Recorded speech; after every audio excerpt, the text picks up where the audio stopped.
सो आज मुझे ये 2 कोकोनट अभी रिसीव हुए हैं कोको पंच से। पैकिंग काफ़ी अच्छी है। इन्होंने इंडिविजुअली हर एक को प्लास्टिक में रैप किया हुआ है और मैंने एक का प्लास्टिक अभी जस्ट रिमूव किया है। सो लेट्स सी कितना पानी है। दे आर प्रॉमिसिंग कि 500 ml एटलीस्ट पानी होना चाहिए इसमें। सो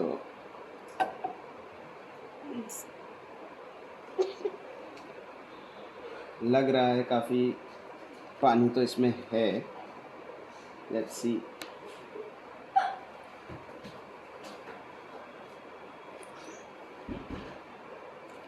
मेरे पास कोई टूल नहीं है तो मैं चाकू का यूज़ कर रहा हूँ इसको निकालने के लिए। All right.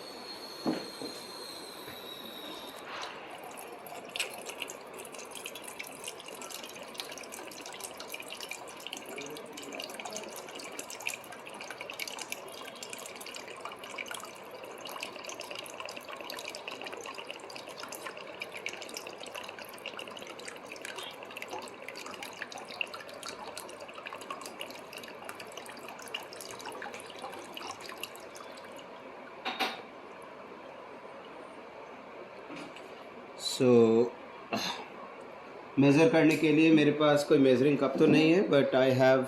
ठीक है। सो इसके अंदर हम इस बॉटल को as a reference 1 litre bottle use करके इसमें देखेंगे if it can fill half bottle.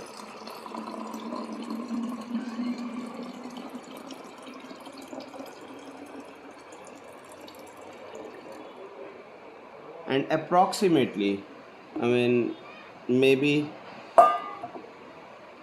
आधा बॉटल मान सकते हैं बट थोड़ा बहुत ही कम होगा। अगर होगा तो 450 होगा, अगर 500 नहीं है तो। बट डिसेंट क्वांटिटी है। सो मैं नेक्स्ट वीडियो बनाऊंगा जब हम नेक्स्ट नारियल खोलेंगे। Thank you.